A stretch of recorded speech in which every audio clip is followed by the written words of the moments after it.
Good evening. Today I'll be talking about taking the lead of stress. The reality is that no matter who you are, no matter what you do, stress is a part of your reality. Whether you are working, whether you are a student, or whether you are a mom taking care of 3 kids. And we can go philosophical about this. To live is to suffer. To survive is to find some meaning in the suffering. This sounds quite sad, but I'll present a more upbeat version of this subsequently. We'll start off the session by taking an assessment, a subjective assessment, and an objective one. The subjective assessment goes like this. If you're currently very calm, I want you to think about something that keeps you up at night, some stress or some worry that you have been having lately that is unresolved so far. Keep that thought in mind while you rate yourself on a stress rating level of 1 to 10. 1, you are just very mildly anxious. The top creeps out maybe like once an hour or so. Level 3 to 4, it's just before you go on stage, you're about to give a presentation. You have some butterflies going on there. Whereas to a level of 9, my friend would say that you are about to tear your hair out, and at level time, the stress is so overwhelming, you are paralyzed and non-functional. Okay. After you've got that down, let's have about 15 seconds for this exercise.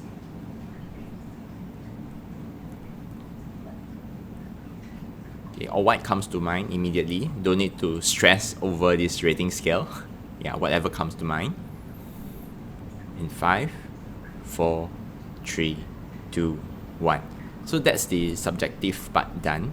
Now let's move on to the objective part. Here I would like you to measure your own heart rate. How do you do that? One way is to palpate your radial pulse. So if you're right-handed, okay, place your 2 fingers over the base of your thumb, like the photo. Okay, if you press too hard, you can't feel your pulse, so you can just go a bit lighter on yourself. Okay, you can press harder or lighter until you feel the pulse. Okay, once everyone has got that down, okay, we want to count. And how do you count? Most of us will have a regular pulse, so I want you to whip out your watch, or the clock on the wall, or if you have a smartwatch, then sorry, I let you on. You just probably can read your heart rate from your smartwatch. The last thing is post-COVID, right? Some of us have pulse oximetry meters. You can clip it over a finger and get your heart rate. Okay, let's have about 40 seconds to do that.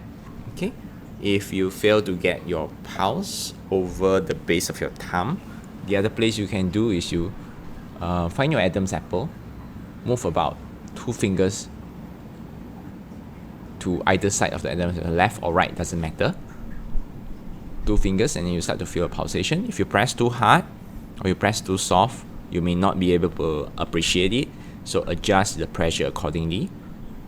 And once you get that, find the clock, your handphone timer, count 15 seconds, and then you times it by 4.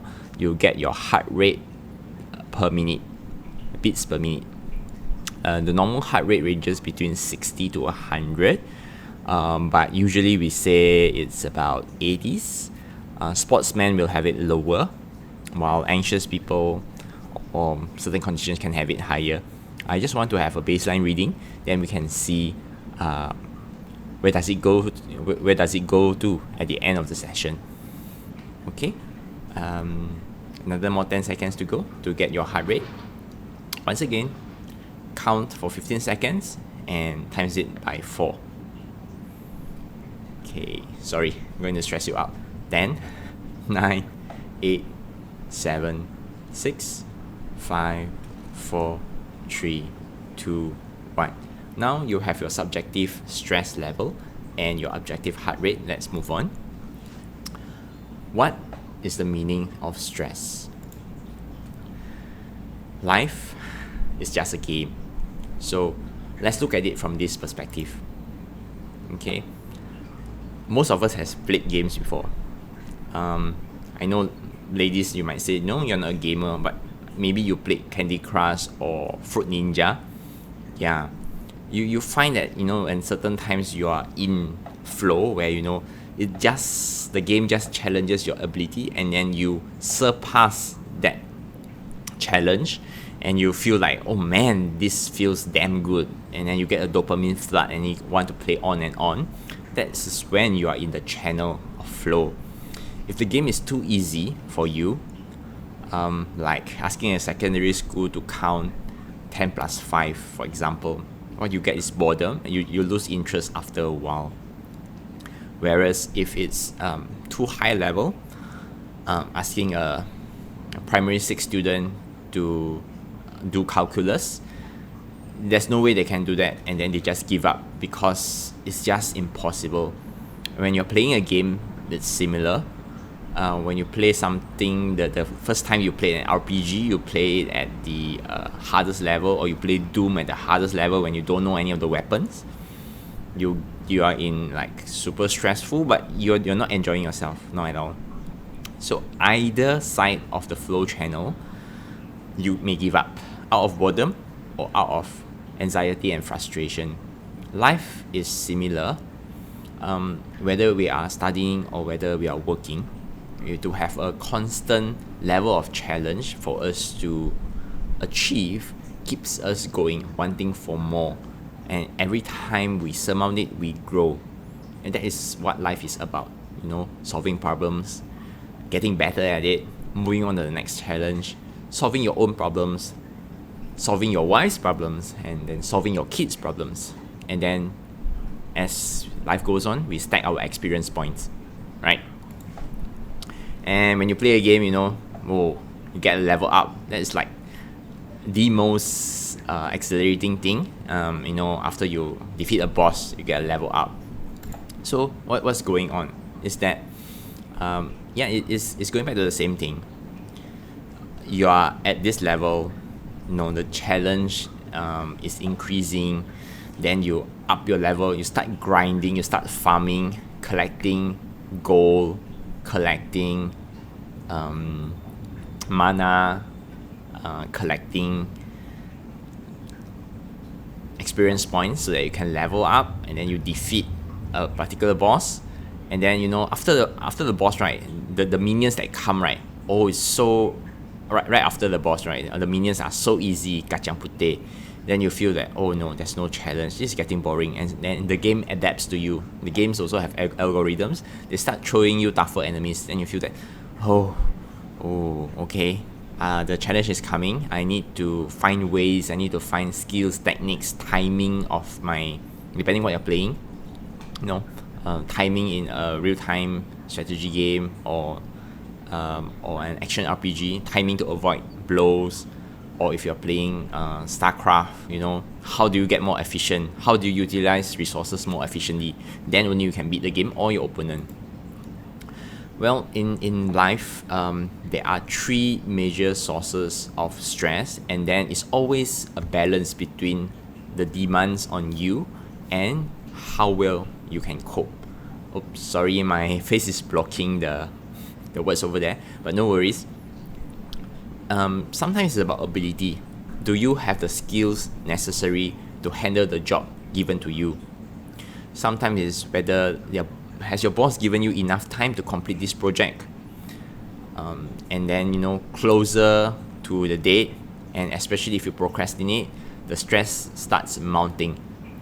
The last part is whether you're running a business or whether you're running a project, and then whether you have enough manpower, whether you have enough money, whether you have enough resources in any other kind to complete whatever you're doing. Okay, these are the 3 usual things that causes stress. And as you level up and you collect experience points, you increase your ability, then the ability is no longer challenging. You may go for a course, or you might find a mentor that can point you out the shortcuts. Then you conquer the ability issue and your stress is gone. Okay? After you collect experience points, you increase your strength, perception, endurance, charisma, agility. Then you can defeat the boss already, man. Yeah. Time crisis. If you've played the arcade game, you are beating the clock, and then if you reach the checkpoint, your time gets extended. If you don't, then the princess gets kidnapped. Yeah. And the last one is sorry, I forgot about the slides that I had. So StarCraft, right? Everyone knows StarCraft. Whether you have enough Vespene gas, whether you have enough minerals to construct your army, and whether you can do it faster than your opponent. Yeah. So time, resources, these are things. Now that you know, right, it's these three things, right? Abilities, time, resources. Then what do? Yeah, you upskill, you get a mentor, and if it's an issue of time, then are you taking on tasks in line with the priority? Are you delegating your jobs correctly? Are you managing your time well? When we talk about prioritization, right, it's like you get a glass jar, right, and you put sand in first, right, and then you fill it half, right. Your big rocks cannot go in anymore. But if you get a glass jar, you put in the big rocks first, your major priorities in your life, and then you pour sand inwards. The sand will just fill up all the spare spaces. That's how time management goes. You need to find what is your major priority, and then fill in the excess time, right, with all the nitty-gritty stuff. One technique that usually coaches teach, right, is called the Eisenhower matrix. So on the axis, you have the how important is it, and then how urgent it is, and then you can either delegate, do it, or you can just ignore the thing totally. Yeah, it's called the Eisenhower matrix. You can have a look. Okay. Then now that the issue that that kept you up at night, the issue that you are stressed about, right? Now let's think about it. Write down that for that issue, right? Is it a skills issue? Is it a time issue? Or is it a resource issue? Can you prioritize things to make the situation better?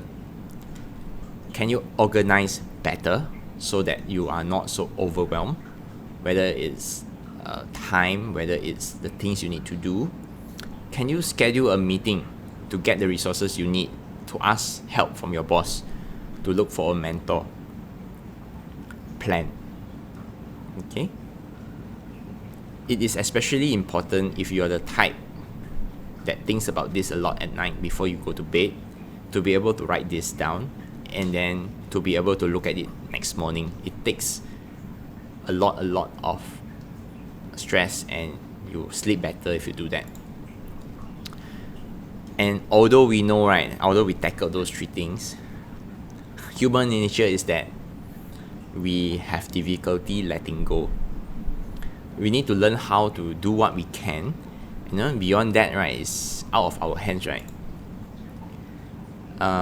There's this joke where cows have 4 stomachs, because grass is low, it's not nutrient dense, right? So they need to have 4 stomachs to extract the maximum nutrients. Right?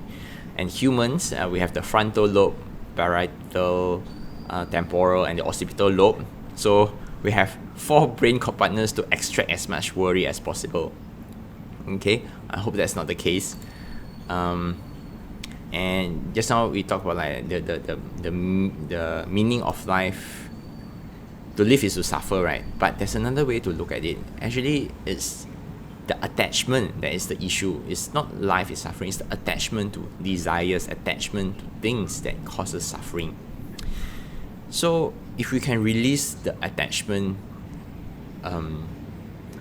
to the thing, right, after we have done all that's logical and necessary, right, then we need to cultivate the ability to accept the things that happens, knowing full well that you tried your best already, right?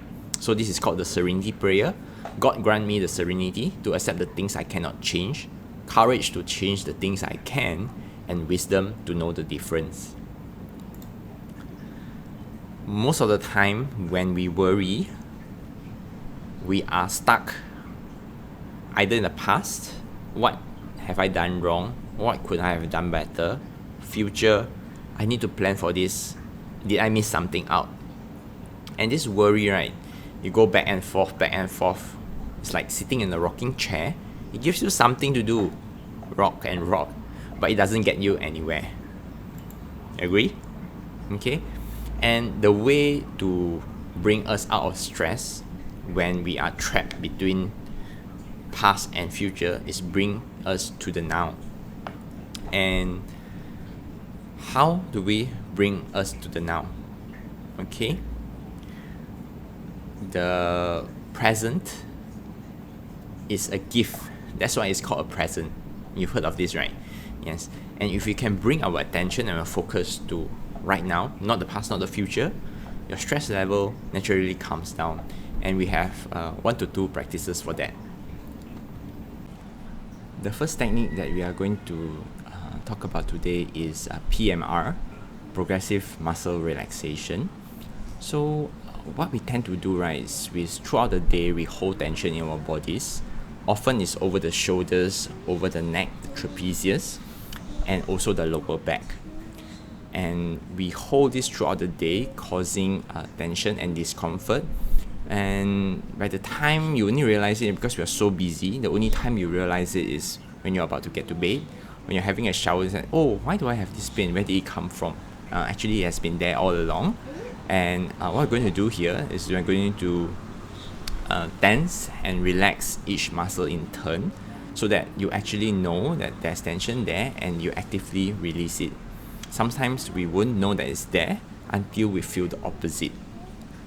So we will go through a few muscle groups today, which is your hands, your toes, your calf, your thighs, and your shoulders. Okay. If you have any injuries or pain in those muscle groups, you can skip that area. So we will start with the hands first. Imagine you have cut a lemon in half, right, and then you hold each half in your hands. Okay. Now, when we tense our muscles, I want you to feel the tension in your body. Feel the tension, and then when we let go, I want you to feel the full extent of relaxation coursing through your body. Okay, so we will hold the tension in the muscle for about 5 to a count of 5. Okay, we'll start with our hands now. Lemons, kind of half in your hands. Now we give it a good squeeze. Okay.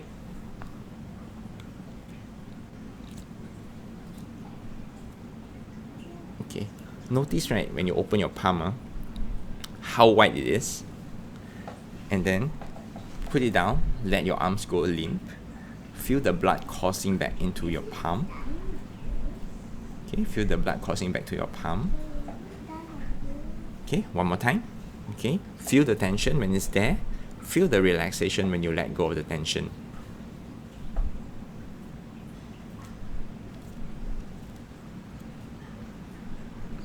Let go.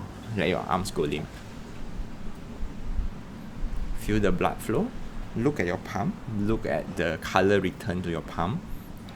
Notice that when we hold stress in our body, it's actually very uncomfortable.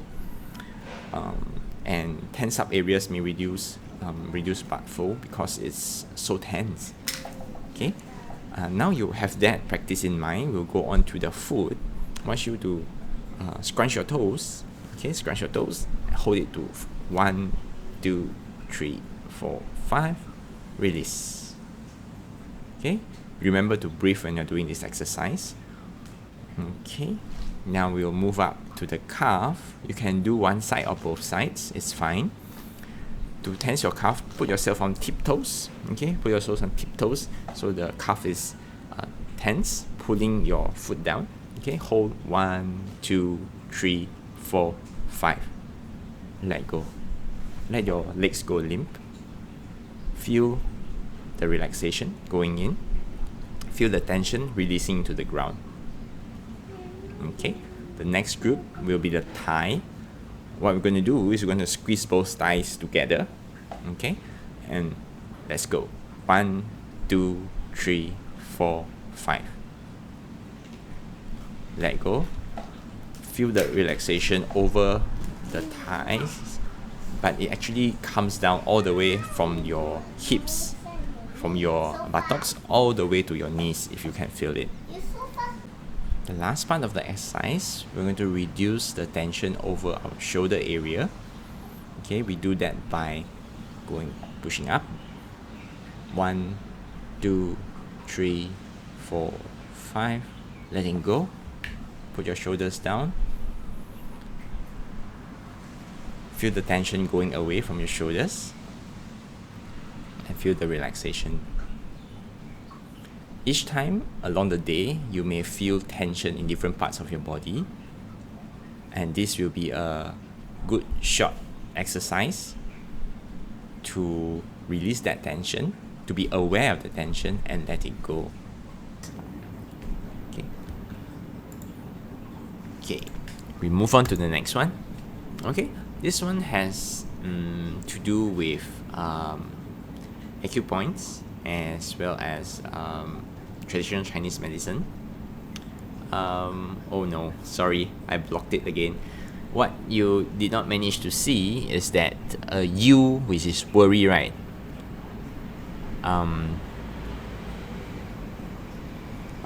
Sang Fei, 思虑, which is rumination and overthinking, 伤脾.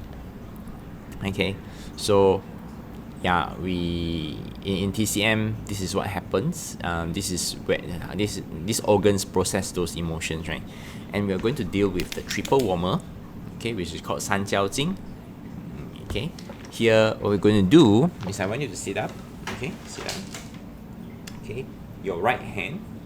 Okay, sorry, got a long sleeve here. Place it over your left rib cage, just under your rib cage. That's where your spleen is. Okay, your right hand, okay, goes to your left elbow. Okay, hold it here for 6 breaths.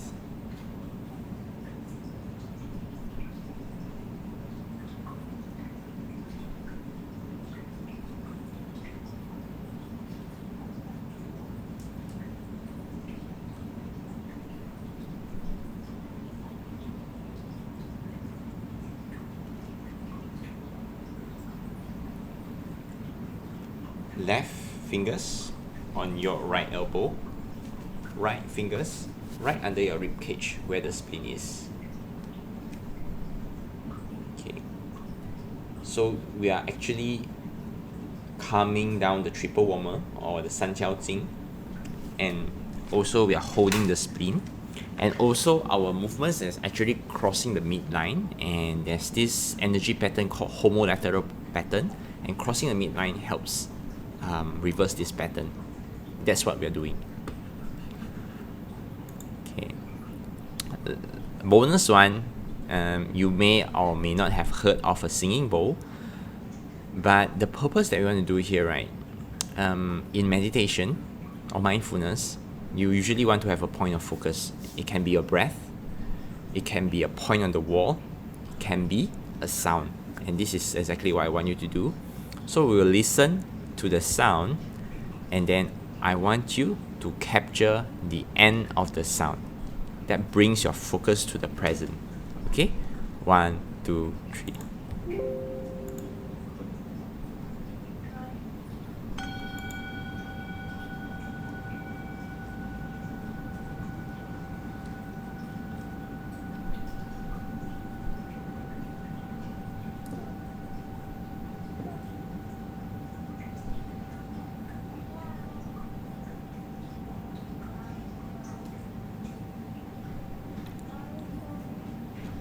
Okay, you can open your eyes when you feel the sound has stopped.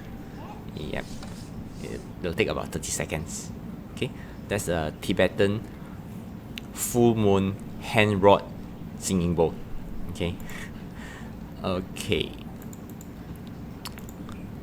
Then now, with those 3 exercises done, I know some of you, right, you may have difficulty finding your pulse or difficulty following the exercise, and you may get stressed by that. Don't worry, there's no exam, but hopefully the last one that centers your focus, right, bring down your stress level. So once again, subjective. How do you feel now? What's your stress level now? 1, the thought just comes up like once in an hour. Once a day, okay. Yeah. 9, pulling your hair out. What's the level it is now? And okay, objectively, find your pulse, radial. Okay, once again. Oops, sorry about that.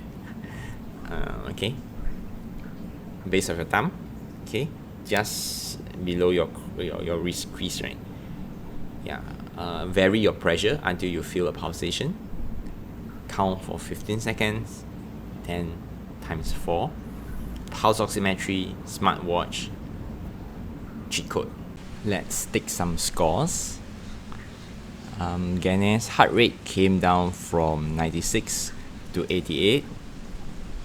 Tianzi's one is 76. You're probably quite well rested now. That's why. Oh, Tianzi, your stress level is 1. Very good, very good. Okay, can. Okay. The last part is Q&A. Let me have a look at the Q&A. Okay. So the first question is, how to get the singing bowl? Okay. A singing bowl, the authentic one,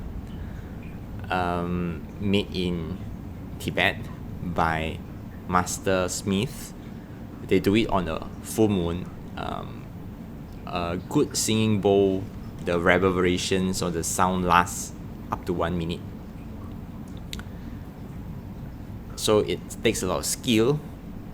The cost is high because they take like 7 different alloys, and they do it only on a full moon, and it might not be something for everyone. So don't invest too much.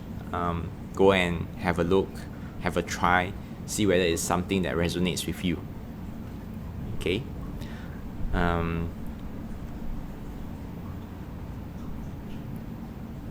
The second question is about, can massage help relieve tension over the muscles? Yes, and definitely. Massage, there are a few different kinds: shiatsu, tuina, Balinese massage, Thai massage. Some of them, the techniques differ, and then the principles behind what they do may differ slightly, and then each of us respond differently to it. And I personally enjoy my tuina sessions. When I had severe back pain, I do it at the frequency of once a month. Now I'm in a better place, so I can do it once every 3 months.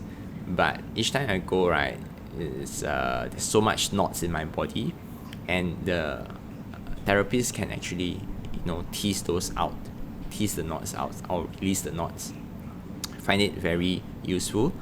Most of us, we tend to sit very long in the chair, so our major tension areas, right, neck because of our poor ergonomics, forearm from the wrist using a mouse and a keyboard,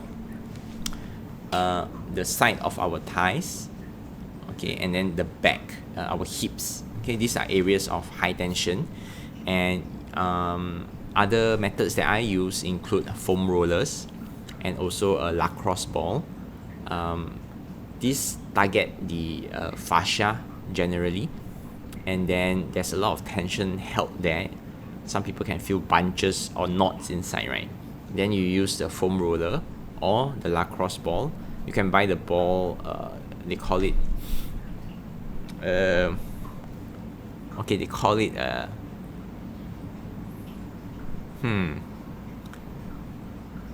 okay, you can get it in the hackathon, right? The hackathon got two types. Okay, one's a small one, one's the big one. Okay, the big one is softer. If you are first time you're doing this, go for the bigger one, because or else it causes too much discomfort, then you don't want to do it anymore. Okay, so yeah, the smaller one is more sturdy and is more versatile. You can do it at any different places. The big one is more comfortable.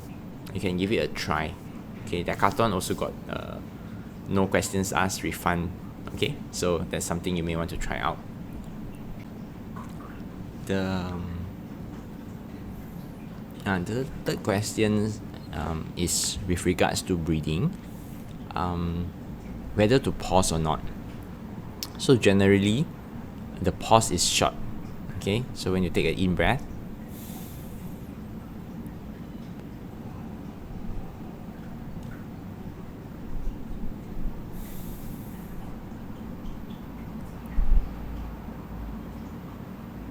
so when you count the in breath, right, it's 1, 2, 3, 4. Pause, 1 count, and exhale, 6 counts. Pause, 1 count, inhale, 4 counts. Pause, 1 count, exhale, 6 counts. Okay, that's how you do it. There is another method of breathing called box breathing, where they do 4 inhale, 4 pause, 4 exhale, 4 pause again. So it's like 4 inhale, pause for 4, exhale for 4, pause for 4, inhale for 4. That's why it's called box breathing. Okay, that's what they do. As with like different techniques work for different folks lah.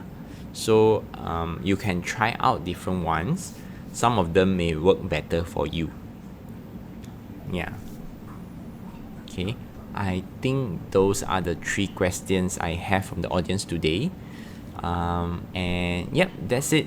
Those who are watching this afterwards, right? You can put your comments in on what you think about the session. Is the length of the session just right? Okay, number 2 is how beneficial do you think the session is? Rate it from 1 to 5. Number 3 is give your frank feedback about the session. You can put in your key takeaways and what do you like or what do you not like about the session. Number 4, future topics you'd like me to cover. 1, length of the session. 2, rating from 1 to 5. 3, feedback, key takeaways, what you like, what you do not like. And 4, future topics you would love me to cover. Okay, that's it for now. Good night. Bye.